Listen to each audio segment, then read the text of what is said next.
हरे कृष्णा। श्रीमद् वाल्मीकि रामायण अयोध्या कांड भाग 14।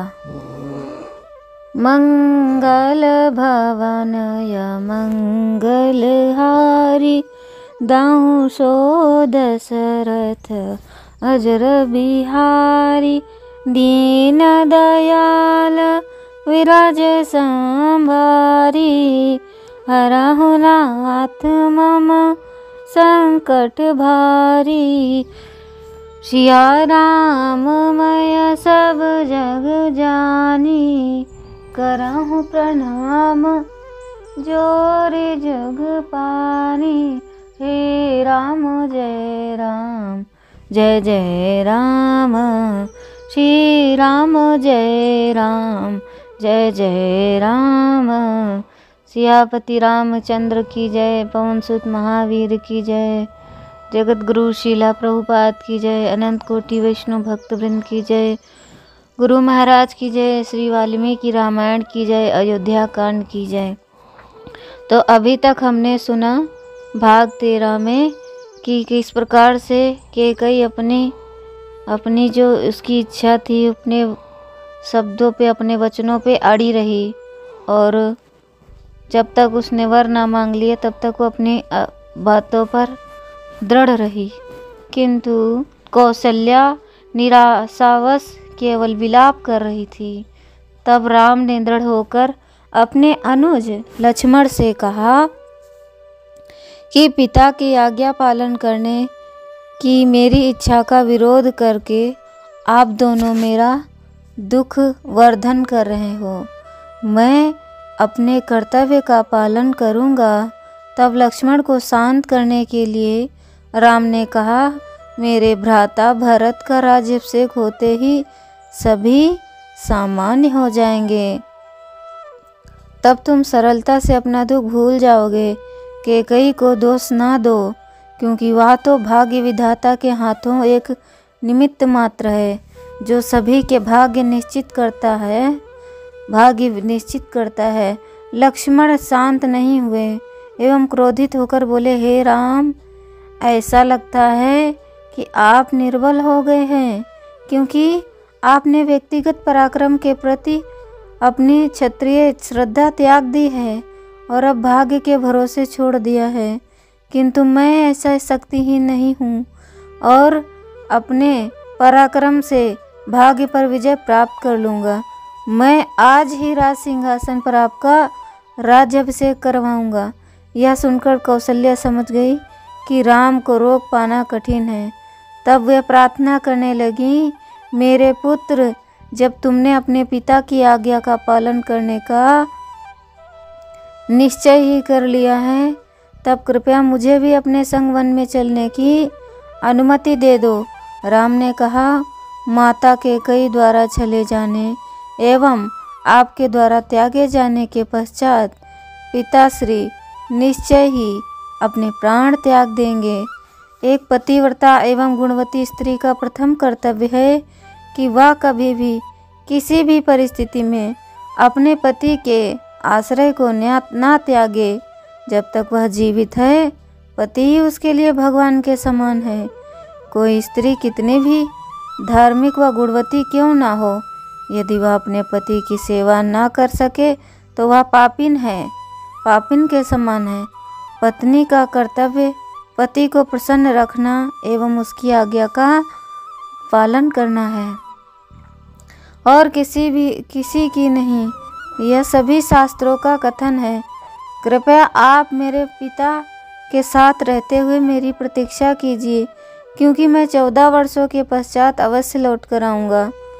माता कौशल्या ने राम के साथ जाने की आशा त्याग दी। अंततः वे राम को आशीर्वाद देने के लिए तैयार हो गई। राम को वन जाने की अनुमति देने के पश्चात कौशल्या अपने पुत्र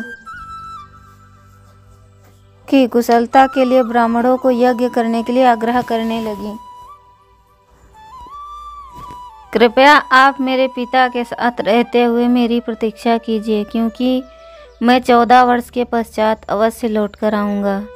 माता कौशल्या ने राम के साथ जाने की आशा त्याग दी। अंततः वे राम को आशीर्वाद देने के लिए तैयार हो गईं।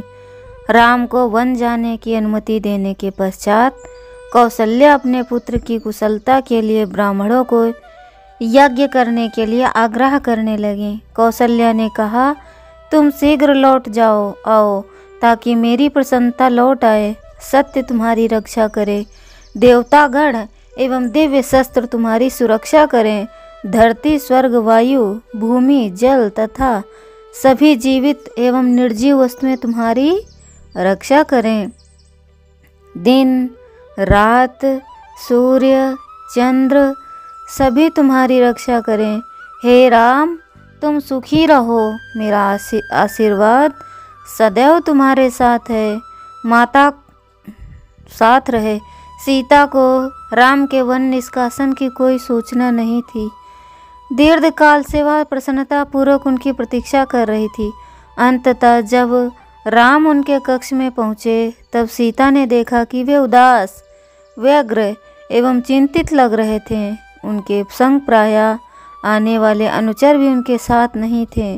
सीता ने पूछा, मेरे प्रिय राम, क्या बात है? निसंकोच राम ने उत्तर दिया, मेरे पिता ने मुझे राज्य छोड़कर वन में निवास करने की आज्ञा दी है। राज सिंहासन के उत्तराधिकारी के रूप में भरत का राज्याभिषेक किया जाना है। बहुत पहले मेरे पिता द्वारा दिए गए 2 वरदान के रूप में कैकेयी ने अपने पुत्र का राज्याभिषेक करवाने एवं मुझे वन में भेजे जाने की मांग की है। मेरे प्रिय सीता, अपने पिता की आज्ञा पालन करने के सिवाय मेरे पास कोई अन्य विकल्प नहीं है। किंतु मैं चाहता हूँ कि तुम यहीं रहो। प्रतिदिन जाकर मेरे पिता का सादर चरण स्पर्श करना एवं भरत की आज्ञा का पालन करना। मेरी प्रियतमा, वन के लिए प्रस्थान करने से पूर्व मैं केवल तुमसे भेंट करने के लिए आया हूँ। राम की बात सुनकर सीता कुछ रुष्ट हो गई। प्रेम जनित रोष से उन्होंने उत्तर दिया, हे राम, आप मेरे पति हैं तथा पुरुषोत्तम हैं। ये क्या परामर्श दे रहे हैं? पति के भाग्य की भागीदार बनना प्रत्येक पत्नी का कर्तव्य है। मैं अवश्य ही वन में आपके साथ आऊंगी। एक पिता, माता, भ्राता, पुत्र एवं पुत्रवधू सभी का अपना अपना स्वतंत्र अस्तित्व होता है, किंतु एक पत्नी को अपने पति का अनुसरण हर परिस्थिति में करना होता है। मैं किसी अन्य की शरण नहीं ग्रहण कर सकती, स्वयं की भी नहीं। मेरे पति ही मेरी एकमात्र शरण है, अतः मैंने आपका अनुसरण करने का निश्चय किया है। मैं आपके पीछे पीछे चलूंगी एवं आपके भोजन करने के पश्चात ही भोजन करूंगी। मैं ऐसा कोई कार्य नहीं करूंगी जिससे आप असंतुष्ट हों। मैं पर्वतों, नदियों, झरनों को देखकर हर्ष का अनुभव करूंगी। मुझे कभी थकान की अनुभूति नहीं होगी, क्योंकि मैं आपके संरक्षण में सुरक्षित अनुभव करूंगी। मैं स्वर्ग में भी नहीं जाना चाहती यदि आप वहाँ नहीं। हे प्रियतम, मैं केवल आपसे ही प्रेम करती हूँ। आपके बिना निश्चय ही मेरा प्राणांत हो जाएगा। उन्हें दुर्बल जानकर राम उन्हें अपने साथ नहीं ले जाना चाहते थे, अतः उनको हतोत्साहित करने के प्रयास में राम ने कहा, हे सुकुमार स्त्री, वन में रहने के लिए बहुत कष्ट सहना पड़ता है। वहाँ विश्राम के लिए कोमल शैया नहीं होगी तथा कड़ी धूप, शीतल एवं मूसलाधार वर्षा के प्रकोप को सहन करना पड़ेगा। भोजन के लिए वहाँ केवल फल मूल ही प्राप्य हैं। वहाँ शिकार की खोज में विचरण करने वाले वन्य प्राणियों का भय सदैव व्याप्त रहता है। इन परिस्थितियों को ध्यान में रखते हुए मैं तुम्हें कदापि अपने संग वन में जाने की अनुमति नहीं दूंगा। राम की अस्वीकृति सुनकर सीता अपने प्रभु के वियोग के भय से कांपने लगी। उनके नेत्रों से मोती सदृश आंसू इस प्रकार बहने लगे जैसे कमल के पत्र से जल की बूंदें गिरती हैं। सीता ने कहा, जब मैं आपके साथ हूँ, किसी भी प्रकार की असुविधा अथवा भय से मैं प्रभावित नहीं होऊंगी। हे प्रिय, अपने पति के बिना एक स्त्री जीवित नहीं रह सकती। यदि आप मुझे अपने साथ चलने की अनुमति नहीं देंगे तो मैं विष खाकर अग्नि में जलकर या अथवा जल समाधि लेकर अपने प्राण त्याग दूंगी। मेरे विवाह से पूर्व एक ज्योतिषी ने यही भविष्यवाणी की थी कि मुझे अपने जीवन का कुछ समय वन में व्यतीत करना होगा। अतः मेरे पतिदेव, मुझे ज्ञात है कि मेरे भाग्य में आपके संग जाना लिखा है। आपके साथ रहते हुए जीवन स्वर्ग की भांति है, जबकि आपके बिना वह नरक के समान है। अतएव आपको मुझे अपने साथ ले जाना होगा। राम की अनिच्छा देखकर सीता को ऐसा लगा मानो वे दुख के अथाह सागर में गिर रही हूँ। अतः अपने पति के वियोग के भय से वे विक्षिप्त सी हो गईं। राम के हठ को और अधिक सहन कर पाने में असमर्थ सीता राम से कहने लगी, मेरे पिता ने आपको दामाद के रूप में चुनकर त्रुटि की है। आप अपनी उस पत्नी से पृथक रहने का विचार किस प्रकार कर सकते हैं जिसने किशोर अवस्था आने के पूर्व ही आपके साथ विवाह किया हो? क्या आप उसे असुरक्षित और अन्य व्यक्तियों की आंखों के सामने खुला छोड़ देंगे? अयोध्या की प्रजा मूर्ख है जो ऐसा कहती है कि आप सूर्य के समान तेजस्वी हैं। आपका गौरव अतुलनीय है। आपके वन चले जाने पर मैं यहाँ अकेली नहीं रहूँगी। आप मुझे साथ ले चलें अथवा मैं विष खाकर प्राण त्याग दूंगी। रोते हुए उनका हृदय दुख संतप्त हो गया। ऐसा लगता था कि वे मूर्छित हो जाएंगी। उनकी यह करुण दशा राम के लिए असहनीय थी। उनका हृदय द्रवित होने लगा और उन्होंने अपनी प्रिय सीता को बाहों में ले लिया। तत्पश्चात राम ने उन्हें आश्वस्त किया कि वे अवश्य ही उन्हें अपने साथ ले जाएंगे। श्रीला प्रभुपाद समझाते हैं कि वैदिक सभ्यता में रानियों के द्वारा अपने पति के प्रति किए गए इस प्रकार के समर्पण एवं त्याग के सैकड़ों उदाहरण हैं। भाग्य की देवी सीता माता ने वन में जाकर अपने पति भगवान रामचंद्र का अनुसरण किया। भगवान रामचंद्र अपने पिता महाराज दशरथ की आज्ञा का पालन करने हेतु वन में गए, किंतु वहाँ यह आज्ञा सीता माता के लिए नहीं थी, किंतु उन्होंने स्वेच्छा से अपने पति के मार्ग का अनुसरण किया। ऐसी रानियां सामान्य जन को यह शिक्षा देती हैं कि कैसे एक सती पत्नी जीवन की प्रत्येक अवस्था में अपने पति का अनुसरण करती हैं। जब पति राजा होते हैं तब वे रानी बनकर उनके साथ बैठती हैं। जब वे वन में जाते हैं तब वे वन जीवन की नाना प्रकार की कठिनाइयों को सहन करते हुए वे भी उनका अनुसरण करती हैं। राम कहने लगे, प्रिय सीता, मैं तुम्हारे मन की वास्तविक स्थिति को नहीं समझ पाने के कारण तुम्हें छोड़ कर जाने का प्रयास कर रहा था। जिस प्रकार एक विवेकी व्यक्ति दया भाव का त्याग कभी नहीं कर सकता, उसी प्रकार मैं तुम्हारा त्याग कभी नहीं कर सकता। हे सीता, यह जानकर कि तुम दुखी हो मैं सुखपूर्वक कैसे रह सकता हूँ। अब जाकर अपनी सभी बहुमूल्य वस्तुएं, जवाहरात, वस्त्र और जो कुछ भी तुम्हारे पास है ब्राह्मणों को दान में दे दो। तब सीता प्रसन्नतापूर्वक चलने लगी। तब लक्ष्मण ने, जो पास में ही खड़े थे, आगे आकर राम के चरण कमलों को पकड़ लिया। अश्रुपूर्ण नेत्रों से लक्ष्मण ने विनती की, हे राम, कृपया आप मुझे अपने साथ वन में चलने की आज्ञा दें। लक्ष्मण को हतोत्साहित करने के विचार से राम ने कहा, मेरे प्रिय भाई, तुम्हें यहीं अयोध्या में रहकर हमारी दोनों माताओं कौशल्या एवं सुमित्रा की सेवा करनी चाहिए। तुम्हारी सुरक्षा के बिना वे निश्चय ही कैकेयी के दुर्व्यवहार का शिकार होंगी। ऐसा सुनकर लक्ष्मण ने कहा, निश्चय ही हमारे भाई भरत सभी का पालन कर लेंगे। हमें अपनी माताओं की चिंता करने की आवश्यकता नहीं है। हे राम, जब आप वन में भ्रमण करेंगे तब मैं आपके हाथ में धनुष लिए आगे आगे चलूँगा, ताकि आप एवं सीता चिंता मुक्त होकर वन में दृश्य अवलोकन का आनंद ले सकें। मैं आपके लिए फल मूल लेकर आऊँगा एवं जब आप सो जाएंगे तब मैं प्रहरी का कार्य करूँगा। अंततः राम सहमत हो गए तथा लक्ष्मण से बोले, तुम आ सकते हो, किंतु उसके पूर्व अपनी माता से आज्ञा प्राप्त कर लो। फिर जाकर महाराज जनक को वरुण द्वारा प्रदत्त 2 शक्तिशाली धनुष, शक्तिशाली तलवारों का एक जोड़ा अभेद्य कवच एवं 2 अक्षय तरकस ले आओ। ये सभी हथियार लेकर तथा वशिष्ठ मुनि को प्रणाम करके यहाँ आ जाओ। तत्पश्चात हम प्रस्थान करेंगे। राम की आज्ञा का पालन करने के पश्चात लक्ष्मण लौट आए। तब राम ने अपनी संपत्ति को दान में देने हेतु सभी श्रेष्ठ ब्राह्मणों को निमंत्रण दिया। शीघ्र ही वशिष्ठ के पुत्र सुयज्ञ तथा अगस्त्य एवं विश्वामित्र के पुत्र राजमहल में पधारे।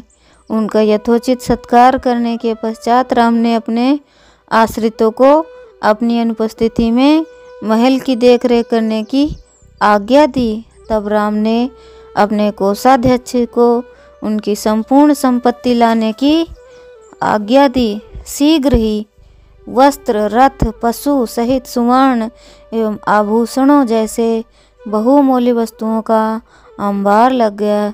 इस प्रकार राम अपने समस्त धन संपत्ति वितरित करने लगे।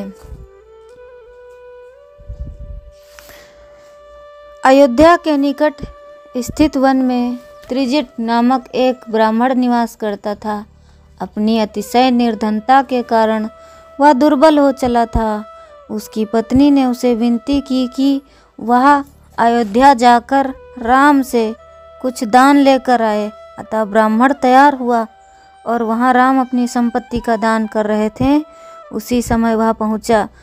उस ब्राह्मण ने राम के पास जाकर अपनी निर्धनता का वर्णन किया। तब राम ने परिहास करते हुए कहा, यह लो छड़ी लो और इसे जहाँ तक फेंक सकते हो फेंको दो। जितनी गायों को यह छड़ी पार कर जाएगी वह सब मैं तुम्हें दान में दे दूंगा। उस ब्राह्मण ने कमर कस ली एवं उत्तेजना पूर्वक वह छड़ी वायु में फेंकी। आश्चर्यजनक रूप से उसकी छड़ी वायु में मंडराते हुए सरयू को पार करके नदी के तट पर चल रही सहस्त्र गायों के झुंड के परे जा गिरी। राम ने उस ब्राह्मण का आलिंगन कर लिया और कहा, मेरे परिहास से अपमानित ना होना, मैं तो केवल तुम्हारे ब्राह्मण पराक्रम का प्रदर्शन देखना चाहता था। तत्पश्चात राम ने अपनी समस्त संपत्ति दान कर दी। उन्होंने सुनिश्चित किया कि कोई भी ब्राह्मण संबंधी, आश्रित एवं भिखारी उस दिन दान प्राप्त करने से वंचित ना रहे। राम, सीता एवं लक्ष्मण तब पैदल चलकर अयोध्या की गलियों से होकर महाराज दशरथ के महल की ओर चल दिए। नागरिक राम को इस प्रकार जाते देखने लगे। कोई 7 मंजिले भवन से देखता तो कोई गली के जनसमूह में से। सभी शोक से व्याकुल थे। वे विलाप करते हुए, हाय यह कैसा दुर्भाग्य है कि जो सीता पहले कभी जनसाधारण के समक्ष नहीं आई, आज उन्हें साधारण जनता भी देख रही है। हम सभी परिवार सहित राम के साथ चले जाएंगे ताकि यह अयोध्या निर्जन वन के समान हो जाए एवं वन नगर के समान लोगों से भर जाए। कैकेयी के कक्ष में प्रवेश करते ही राम ने सुमंत्र को देखा तथा उस सारथी से कहा कि वह राजा को उनके आगमन की सूचना दे। राम के आगमन की सूचना प्राप्त होने पर महाराज दशरथ ने सुमंत्र को आज्ञा दी। वह उनकी सभी रानियों को बुलवा लाए ताकि वे सभी उनकी उपस्थिति में राम से भेंट कर सकें। शीघ्र ही 350 युवा दासियां आईं एवं कौशल्या को घेर के खड़ी हो गईं। तत्पश्चात जब राम, सीता एवं लक्ष्मण सहित अपने पिता के कक्ष में गए, तब राजा दशरथ उनका आलिंगन करने दौड़े। शोक से व्याकुल राजा अपने प्रिय पुत्र के निकट पहुँचने से पूर्व ही अचेत हो गए। यह देखकर राम ने शीघ्रतापूर्वक उनके पास जाकर उन्हें अपनी बाहों में उठा लिया, जिसे देखकर वहां उपस्थित अन्य सभी दुख से विलाप करने लगे। अपनी सैया पर लाए जाने के पश्चात महाराज दशरथ को चेतना आई। तब राम ने कहा, पिताश्री, मैं आपसे विदा लेने आया हूँ। कृपया मुझे सीता एवं लक्ष्मण सहित वन को प्रस्थान करने की अनुमति दें। महाराज दशरथ विनती करने लगे, राम, मेरा सुझाव मानो, मुझे बंदी बनाकर बलपूर्वक यह सिंहासन ले लो, तुम्हें कोई नहीं रोक सकता। राम ने कहा, पिताश्री, मुझे इस पृथ्वी के साम्राज्य अथवा राज्य वैभव की कोई कामना नहीं। तब महाराज दशरथ ने कहा, तुम मेरा आशीर्वाद लेकर जाओ, किंतु केवल एक दिन के लिए ठहर जाओ ताकि मैं जी भर के तुम्हें देखने का अवसर पा सकूं। किंतु राम ने कहा, मुझे शीघ्र प्रस्थान करना होगा। आपके वचन को पूर्ण करना मेरा कर्तव्य है, साथ ही साथ माता कैकेयी की आज्ञा का पालन करना। हाँ, मुझे तुरंत ही वन के लिए प्रस्थान करना होगा। तब महाराज दशरथ ने राम का आलिंगन किया तथा वे पुनः अचेत होकर गिर गए। सुमंत्र भी करुण विलाप करते हुए भूमि पर गिर पड़े। कैकेयी के अतिरिक्त सभी उच्च स्वर में से विलाप कर रहे थे। सुमंत्र का राज परिवार से अत्यंत घनिष्ठ संबंध था, अतः इस आपदा के कारण वे अन्यों की अपेक्षा अधिक दुखी थे। अकस्मात सुमंत्र कैकेयी के पास जाकर उनकी भर्त्सना करने लगे। अरे नीच स्त्री, राम को दूर भेजकर तुम स्वयं अपने पति की मृत्यु का कारण बनोगी। तुम्हारी स्वार्थपूर्ण मांग से ज्येष्ठ पुत्र को राज सौंपे जाने के धार्मिक सिद्धांत का उल्लंघन होता है।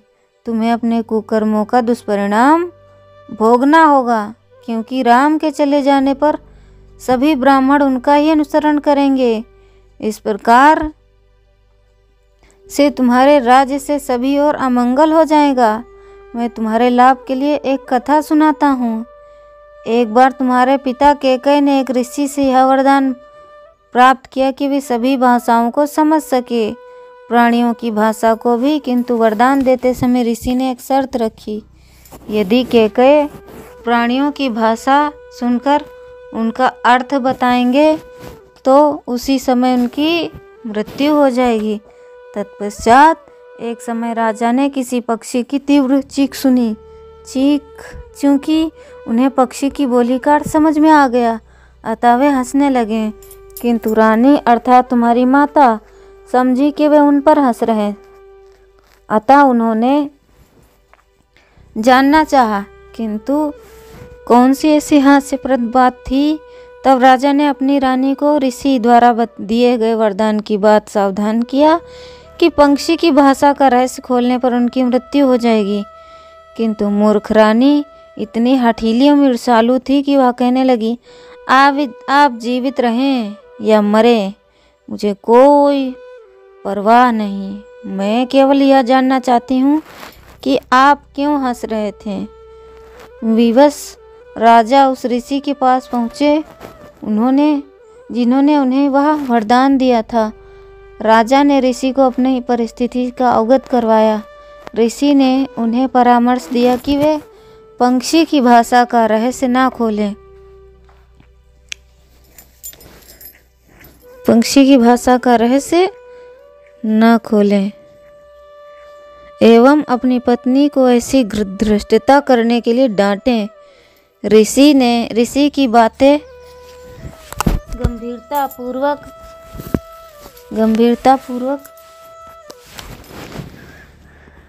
ऋषि की बातों को गंभीरतापूर्वक लेकर राजा ने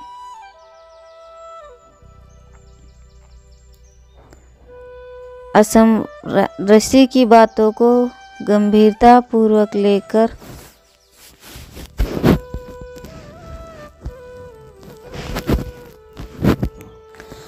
महाराज कैकेयी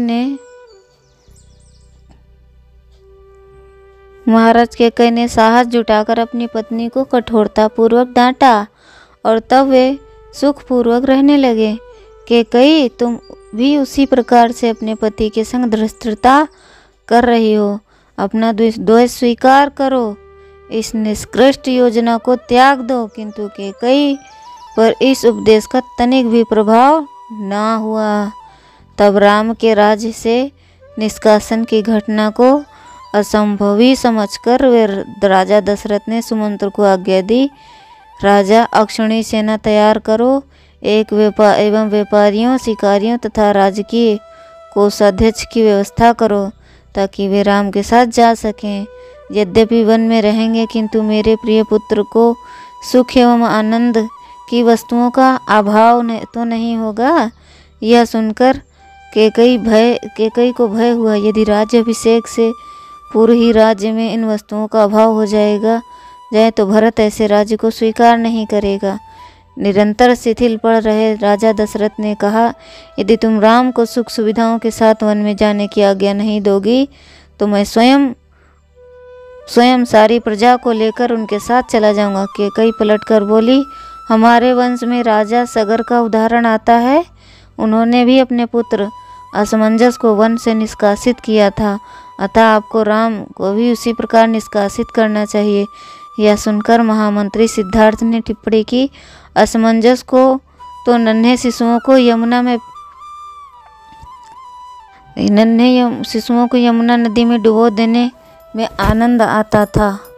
जब वे प्रजा ने राजा सगर से उनकी शिकायत की तब उन्होंने क्रूर पुत्र को राज्य से निष्कासित कर दिया।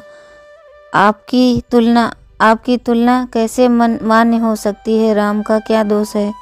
राम ने हस्तक्षेप किया, मेरे प्रिय पिताश्री उदास ना हो, मुझे तो राजकीय सुविधाएं आप देना चाहते हैं, उसकी कोई आवश्यकता नहीं। कैकई की दासियों को तुरंत मेरे लिए वृक्ष की छाल लाने दें ताकि मैं वनवास के लिए उचित वस्त्र धारण करूं। यह आग्रह सुनकर निर्लज्ज कैकई स्वयं जाकर वृक्ष की छाल से निर्मित वस्त्र से आई तथा राम उसे धारण करने के लिए कहा। राम एवं लक्ष्मण ने आज्ञा का पालन करते हुए अपने सभी राजोचित वस्त्र उतारकर कैकई द्वारा दिए गए वस्त्र को धारण किया, किंतु कुश घास से एवं वृक्ष की छाल से बने वस्त्र को स्वीकार करके सीता अत्यंत असंतुष्ट हुई। उनके नेत्र अश्रुपूरित हो गए। जब वे वस्त्र धारण करने लगी तब वे फिसल जाते, क्योंकि उन्हें ऐसे वस्त्र पहनने का अभ्यास नहीं था। तब राम ने सीता की रेशमी साड़ी के ऊपर से उस वृक्ष की छाल से निर्मित वस्त्र को लपेट दिया। यह सब वशिष्ठ के लिए असहनीय था। अश्रुपूर्ण नेत्रों के साथ उन्होंने राम को रोका एवं कैकई की भर्त्सना करते हुए बोले, अधम स्त्री, क्या तुम्हें दिखाई नहीं देता कि सभी राम का अनुसरण करने के लिए उद्धत हैं? वस्तुतः तुम देखना कि भरत एवं शत्रुघ्न भी उन्हीं का अनुसरण करेंगे, तुम्हें अकेले निर्जन राज्य का शासन करने के लिए छोड़ देंगे। कम से कम सीता को तो सुविधाजनक वस्त्र धारण करने की एवं किसी सवारी पर जाने की अनुमति दो। किंतु सीता अपने पति का अनुसरण करने के लिए दृढ़ प्रतिज्ञ थी। उन्होंने वन्य वस्त्रों को धारण कर लिया। सीता को ऐसे वस्त्र में देख महल में रहने वाले सभी व्यक्ति राजा दशरथ की भर्त्सना करने लगे। यह सब सुनकर अब राजा को जीवित रहने की कोई इच्छा नहीं हो रही। महाराज दशरथ स्वयं को धिक्कारने वाले टूटे फूटे शब्द को बुदबुदाते हुए 1 घंटे से भी अधिक समय तक भ्रांतचित्त पड़े रहे। तत्पश्चात जब राजा थोड़ा शांत हुए तब उन्होंने सुमंत्र से कहा कि वह राम के वन जाने के लिए रथ ले आए। उस समय कौशल्या ने सीता को गले लगाकर उन्हें कुछ स्त्रियोचित परामर्श दिया। यह सर्वविदित है कि बुरा समय आने पर स्त्रियां अपने नेक एवं प्रिय पति का परित्याग कर देती हैं। ऐसी स्त्रियां स्नेहपूर्ण भूल जाती हैं और उन्हें कोई रोक नहीं सकता। कृतज्ञता के कारण ऐसी स्वार्थी स्त्रियां बुद्धि, उपहार या विवाह द्वारा मर्यादित नहीं होती हैं,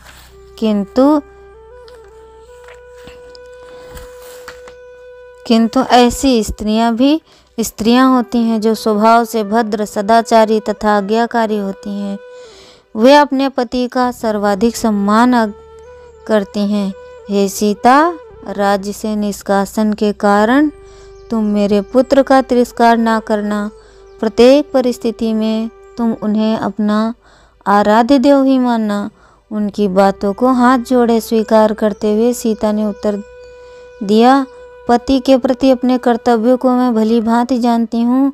कृपया आप मुझे दुराचारी स्त्रियों के विषय में ना बताएं। राम से मेरा वही संबंध है जो चांदनी का चंद्रमा से है। तार के बिना वीणा संभव नहीं, अथवा पहिए के बिना रथ का होना संभव नहीं, उसी प्रकार पति के बिना पत्नी का कोई भविष्य नहीं, भले ही उसके सहस्त्र पुत्र क्यों ना हो। श्री राम मेरे भगवान हैं और भगवान रहेंगे, मैं उनका तिरस्कार कैसे कर सकती हूँ। अपने पुत्र से होने वाले संभवित वियोग का विचार कर कौशल्या विलाप करने लगी। उनको सांत्वना देने के प्रयास में राम ने यह कहकर उन्हें आश्वासन दिया कि शीघ्र ही इस समय व्यतीत हो जाएगा एवं वे लौट आएंगे। तब उन्होंने अपनी सौतेली माताओं से उच्च स्वर में से विलाप कर रही थीं।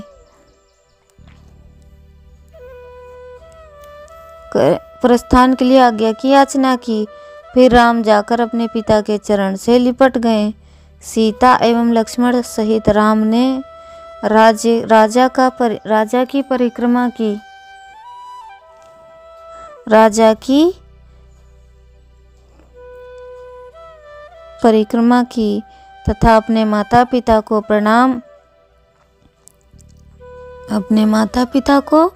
प्रणाम किया तथा तब अविलंब राम, सीता एवं लक्ष्मण रथारूढ़ हो गए तथा उन्होंने वन की ओर प्रस्थान किया।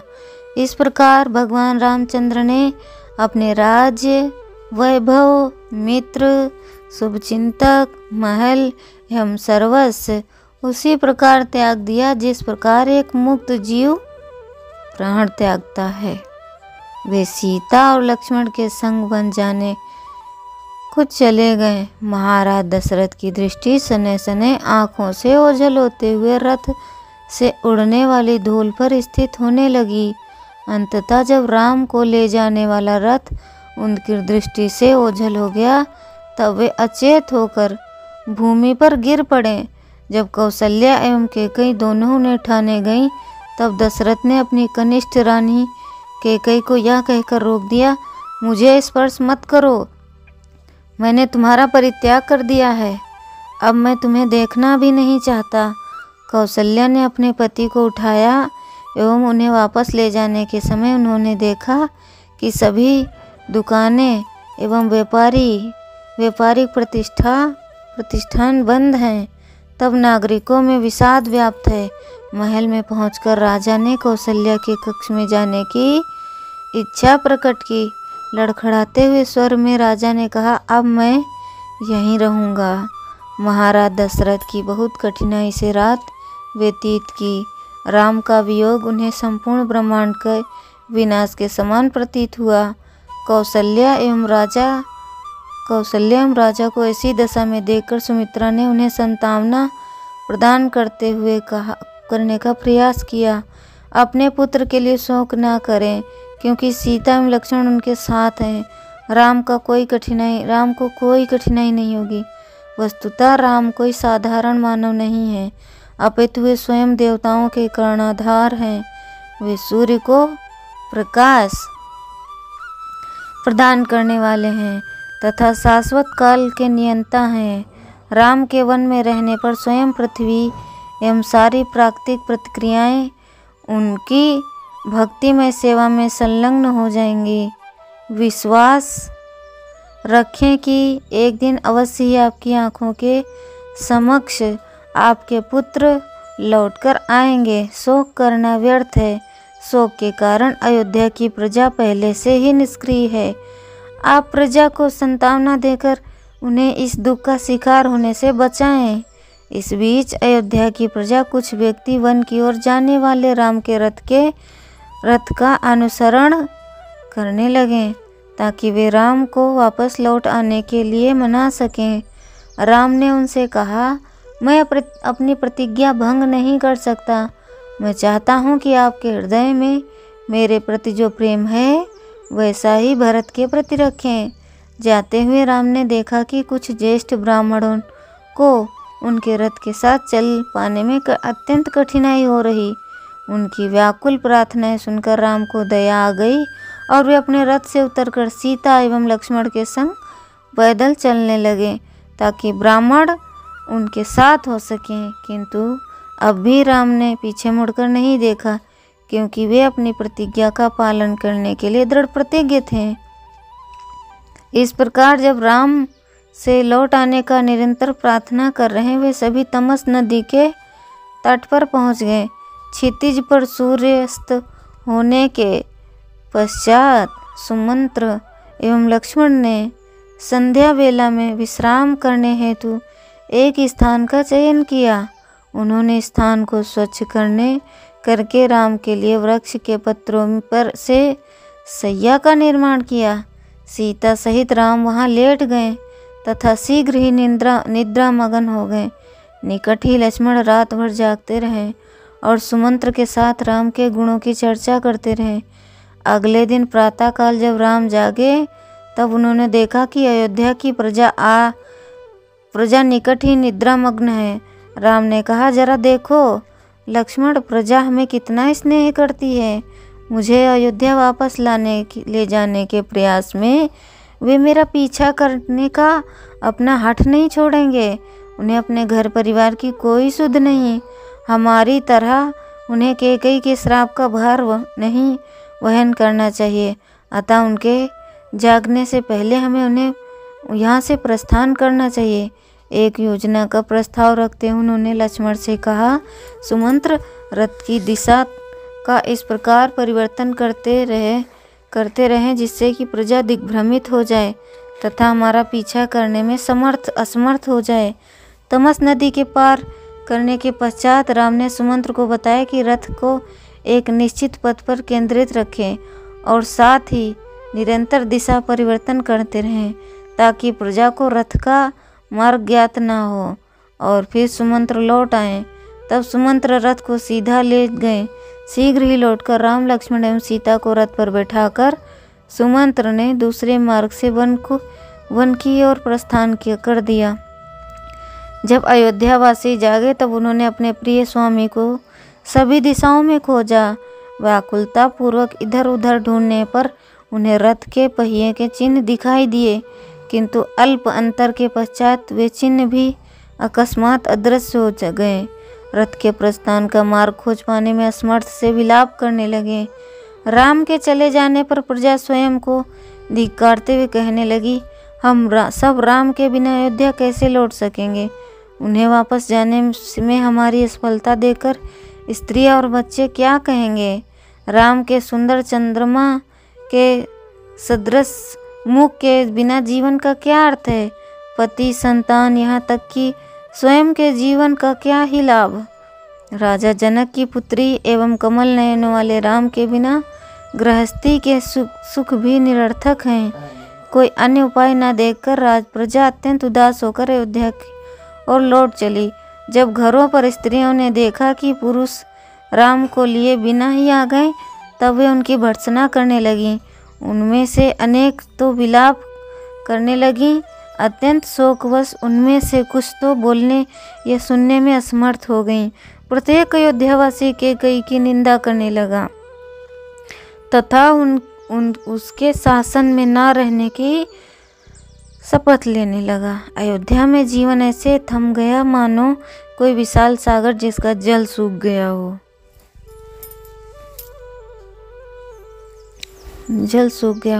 ब्राह्मण अपने कार्य की उपेक्षा करने लग गए। व्यापारियों ने व्यापार छोड़ दिया, गृहस्थों ने भोजन पकाना त्याग दिया और पशुओं के मुख से चारा गिरने लगा, मानो अचेत हो गए। गायें बछड़ों को दूध नहीं पिलाती थीं एवं माताएं अपने पुत्रों का अभिवादन करने में प्रसन्नता का अनुभव नहीं करती थीं। आकाश के तारे भी निष्ठुर हो गए। दुख से त्रस्त अयोध्या का एक भी व्यक्ति ना तो कुछ खाता, ना ही अमोद प्रमोद में संलग्न होता। वस्तुतः राम के वियोग में दुखमग्न सभी निर्जीव से प्रतीत हो रहे थे। जैसे जैसे राम अनेक क्षेत्रों, कस्बों एवं वनों से जाते तो वे सुनते कि प्रजा उन्हें राज्य से निष्कासित करने के कारण राजा दशरथ एवं कैकेयी की निंदा कर रही है। अंततः राम वेद, श्रुति एवं गोमती नदी पार करके स्यमदीक नदी के तट निकट पहुँचे, जो कौशल राज्य की दक्षिणी सीमा थी। राम ने रथ से उतरकर तथा हाथ जोड़कर अपनी जन्मभूमि अयोध्या को छोड़ने से पहले उसे प्रणाम किया। वहाँ के अनेक स्थानीय व्यक्ति राम का पीछा करने लगे थे और जब उन्हें वापस लौट जाने के लिए कहा गया तब वे वियोग के विचार से अक्षम होकर उच्च स्वर से विलाप करने लगे। अतः राम शीघ्रतापूर्वक जाने लगे, इस आशा में कि उनका शोक कुछ कम हो जाए। जब वे गंगा नदी पर पहुँचे तब राम ने सुमंत्र से रथ को नदी के तट पर स्थित एक विशाल वृक्ष के नीचे रुकने के लिए कहा। उस क्षेत्र के राजा का नाम गुहे था, जो जन्म से एक निषाद थे तथा राम के विशिष्ट मित्र थे। राम के आगमन का समाचार प्राप्त करते हुए अपने मंत्रियों एवं संबंधियों सहित आदरपूर्वक उनसे भेंट करने के लिए आए। निषाद परिवार में जन्म लेने तथा नीच जाति के होने पर भी राजा गुह्य में एक महान भक्त के गुण थे। वे शांत, संयमी, नम्र, सहनशील एवं दानी थे। वास्तव में वे एक ब्राह्मण से श्रेष्ठ थे, क्योंकि वे भगवान के पूर्ण रूपेण शरणागत भक्त थे। ऐसा सोचना एक महान त्रुटि है कि मनुष्यों की जाति उनके जन्म के आधार पर निर्धारित होती है। वेदों का निष्कर्ष ऐसा नहीं है, अपितु जाति का निर्धारण गुणों के आधार पर किया जाता है। तो हरे कृष्णा। आप सभी वैष्णव भक्तों का बहुत बहुत धन्यवाद कथा को श्रवण करने के लिए। तो हम आपसे अगले भाग में मिलते हैं, तब तक के लिए कथा को श्रवण करें। मंगल भवनय मंगलहारी द्रासो दशरथ अजर बिहारी दीन दयाल विरज संभारे रघुनाथ मम संकट भारे सिया राम मैं सब जग जाने करहूँ प्रणाम जोरी जुग पाने। श्री राम जय राम जय जय राम। सियापति रामचंद्र की जय, पवन सुत महावीर की जय। हरे कृष्णा।